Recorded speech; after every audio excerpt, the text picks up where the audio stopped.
नीति शर्मा जी, हम देख रहे हैं अयोध्या, कन्नौज से लेकर और कोलकाता तक एक शर्मनाक स्थिति, एक ऐसी घटनाएं, और जिसमें मतलब उत्तर प्रदेश की इन दोनों घटनाओं में तो एक राजनीतिक पार्टी के दो उस इलाके के प्रमुख नेता नेम्ड हुए और जेल गए। और कोलकाता की घटना तो हम देख ही रहे कि जितनी बर्बरता, जितनी नृशंसता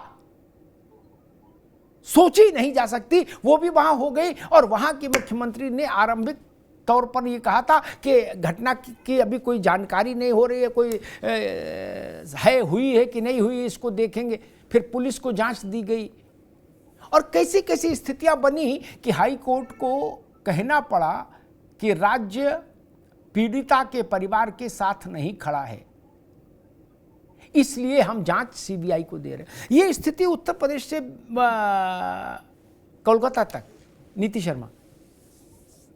नमस्कार अमिताभ जी और पैनल पे सारे गेस्टों को मेरा नमस्कार। जय श्री राम। एक चीज नोटिस करने वाली बात है अमिताभ जी, 2024 के चुनावी रिजल्ट के बाद जहां जहां विपक्ष मजबूत हुआ है, वहां वहां ये घटनाएं एक तरीके से एकदम से आपको देखने को मिल रही हैं। जो MY फैक्टर की बात करते थे, वहां एक जगह MY फैक्टर की असलियत आई। जो PDA की बात करते थे, वहाँ पीड़ित दलित अबला का एक फैक्टर है कि दलितों के कितने साथ हैं। और वहीं अगर मैं बंगाल की बात करूं तो शर्मनाक, प्रथम दृष्टा में तो वहां पे पुलिस ने, जो स्टेट पुलिस है, उसने तो उसको मेरे ख्याल से सुसाइड घोषित कर दिया था। उनसे पूछिए कि कोई बच्ची नग्न अवस्था में खून से लथपथ होकर कैसे सुसाइड कर सकती है। खैर बंगाल का विषय नहीं है, बात में कन्नौज पर आती हूँ। अयोध्या का जब कांड हुआ, वहां पे भी आप देखिए जिस अपने कैंडिडेट को, जो उनका नगर पालिका का अध्यक्ष था, आज भी वो अध्यक्ष बना हुआ है, उसके बाद भी ये DNA की बात करते हैं। इस पे हम डिबेट कर चुके हैं किस प्रकार से संरक्षण दिया गया। और आज कन्नौज में भी नवाब सिंह की मैं कुंडली खंगाल रही थी अमिताभ जी, पिछले 25 साल से पहले के अगर इसका इतिहास खंगाला गया तो पता चला है बहुत ही गरीब परिवार से था। आज कम से कम नहीं तो 300 करोड़ से ऊपर की प्रॉपर्टी का ये मालिक है। पूरे कन्नौज में ही इसका एक मेडिकल डिग्री कॉलेज है, साथ में एक होटल है, 2 बड़े मकान है, नोएडा में प्रॉपर्टी है। 2004 से लेके 2024 तक तकरीबन 15 केसेस हैं, जिसमें मारपीट के केस हैं, अपहरण के केस हैं। ये सब संरक्षण दिया गया अखिलेश यादव के कार्यकाल में। डिंपल यादव के सांसद प्रत्याशी भी रहे हैं। तो ये सोचने वाली बात है कि आज 2 लड़कों की जोड़ी, जब से क्या उनकी ताकत बढ़ी है, अपराधियों की ताकत और बढ़ चुकी है। और किस प्रकार से उनको संरक्षण दिया जा रहा है, किस प्रकार से इतने सालों तक उनको पोषित किया गया, किस प्रकार से उन्होंने अपना इतना बड़ा करोड़ों का बैंक बैलेंस क्रिएट किया गया। और आज इन्हीं की नेता की जूही जी हैं, मेरे ख्याल से समाजवादी पार्टी की नेत्री हैं, उनका बयान में सुन रही थी कि बोल रहे थे कि रात को कौन सी लड़की नौकरी मांगने जाती है। शर्म नहीं आती कि एक महिला होकर आप एक बच्ची का कैरेक्टर असैसिनेशन कर रहे हो। इनके राज में केवल पीड़ितों को और पीड़ित किया जाता है, पीड़ित के साथ खड़े होने की बजाय ये उसके ऊपर आरोप और प्रत्यारोप और उसके बाद संरक्षण का काम करते हैं। ये तंत्र को समझने की आवश्यकता है कि किस प्रकार से अपराधियों को संरक्षण देकर और उसके माध्यम से अराजकता को बढ़ाने का प्रयास वो क्षेत्रों में, राज्यों में बढ़ गया है जहां जहां। ठीक है नीति जी, दोबारा आता हूं, जैन साहब के पास चलूंगा, फिर राजनीतिक मित्रों के पास जाऊंगा। एक चीज तो मुझे लगती है कि हमारे अंदर अपराधी की एक मानसिकता है, लेकिन जो लोग अपराधी नहीं हैं लेकिन अपराध को कवर करने की कोशिश करते हैं या अपराधी को कवर फायर देने की कोशिश करते हैं, जैन साहब, वो मेरी नजर में अपराधी से बड़े अपराधी हो जाते हैं। मैंने अयोध्या में भी यही देखा, कुछ लोग तैयार कर दिए गए उस बिटिया के परिवार, उसकी मां और बिटिया के चरित्र को लांछित करने के लिए। बोले जो टीवी वाला है उसको बताना। यह रास्ता खोजा गया मोहित को बचाने के लिए। और वैसी स्थिति कन्नौज में, यह भी एक बड़ा विचित्र सा तथ्य है। खैर जैन साहब, एक तो विषय ये और दूसरा विषय ये कि वो कह रहे नवाब सिंह यादव के पूंजीपतियों ने फंसा दिया। मैं समझ नहीं पाया, कल भी मैंने इस सवाल को उठाया था। वो अर्धनग्न अवस्था में लेटे पुलिस को मिले थे जब पुलिस ने उनको पकड़ा, और बुआ और भतीजी वहां थी, बच्ची कम वस्त्रों में थी। इस स्थिति में पकड़े गए और राजनीतिक लोगों ने कहना शुरू कर दिया कि षड्यंत्र हो गया। जैन साहब, ये षड्यंत्र भी एक ऐसी जड़ी बूटी हो गई जो हर जगह फेंकी जा रही है। देखिए अमिताभ जी, मेरा ये मानना है कि बलात्कारी कहीं भी हो सकता है, किसी भी राजनीतिक दल में हो सकता है, क्योंकि राजनीतिक दलों की सदस्यता करोड़ों में है, पुलिस बल में भी होते हैं, आर्मी में भी होते हैं। मेरा ये मानना है कि उसको तत्काल स्वीकार किया जाना चाहिए और कड़ी से कड़ी कार्रवाई उसके ऊपर, डिपार्टमेंटल एक्शन, पार्टी के लेवल पर एक्शन तुरंत होना चाहिए, उसको डिसोन कर देना चाहिए, क्योंकि पब्लिक में अन्यथा एक गलत संदेश जाता है। मैं बड़ा स्पष्ट हूं इस मामले में। मैंने देखा कि एक स्टेज पर पुलिस कमिश्नर मुंबई ने, उनके कांस्टेबल ने रेप किया था, तो उन्होंने कहा था हम दिवाली नहीं मनाएंगे, और उन्होंने सार्वजनिक रूप से क्षमा मांगी थी पब्लिक से। इसी प्रकार का पोस्चर मेरे ख्याल से होना चाहिए। इस युग में 2024 में जिस प्रकार की घटनाएं बलात्कार की हो रही हैं, ये शर्मिंदा करने वाली हैं।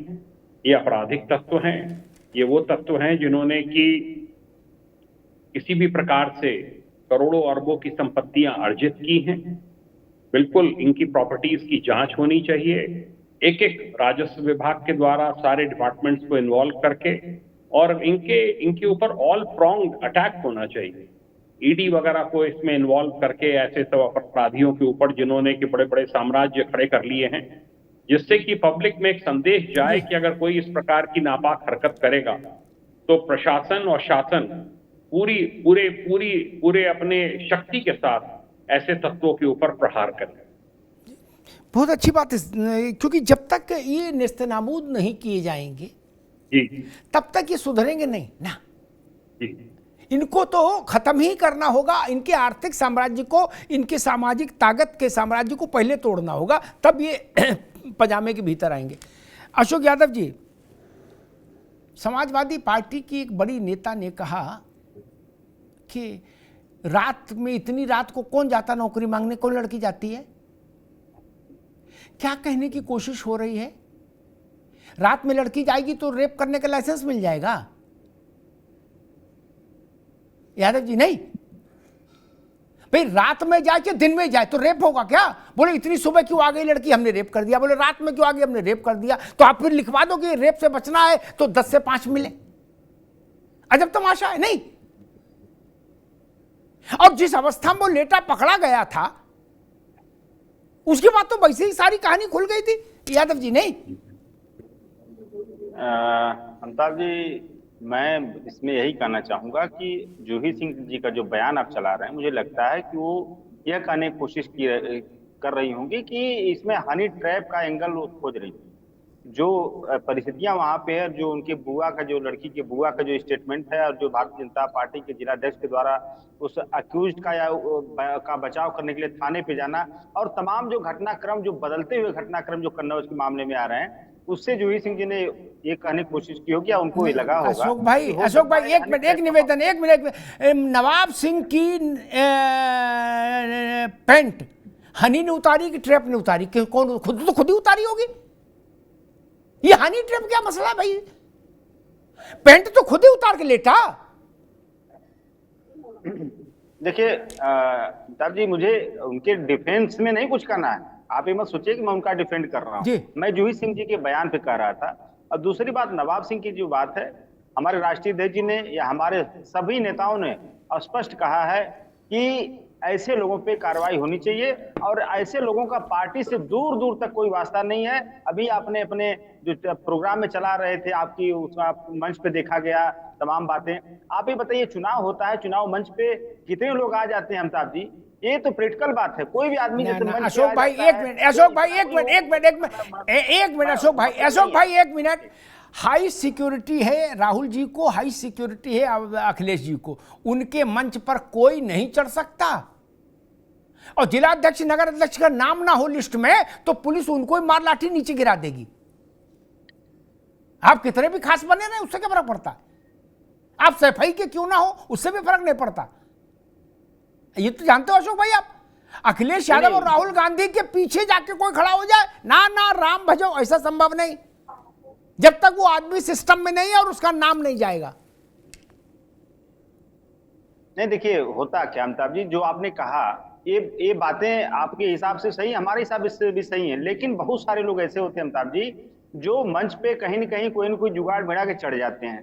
तो ये सारी चीजें होती हैं, आप भी जानते हैं, आपने देखा होगा मंच पे कभी कभी लिस्ट बनती है 20 लोगों की और मंच पे मिलते हैं 50 लोग। ऐसा तो अक्सर रैली में होता है, एक दो रैली में नहीं, लगभग 99% रैली में ऐसा होता है कि लिस्ट से ज्यादा लोग चढ़ जाते हैं मंच पे। तो मंच पे होना ना होना वो अलग विषय है। हमारे यहाँ लिखित में दे दिया गया है कि नवाब सिंह से पार्टी का कोई दूर दूर तक कोई रिश्ता नहीं है। एक मिनट, लिखा गया, लिखित में दिया गया है। अशोक जी एक बात कहें, ये तो बड़ा अलग सा रिश्ता हो गया है।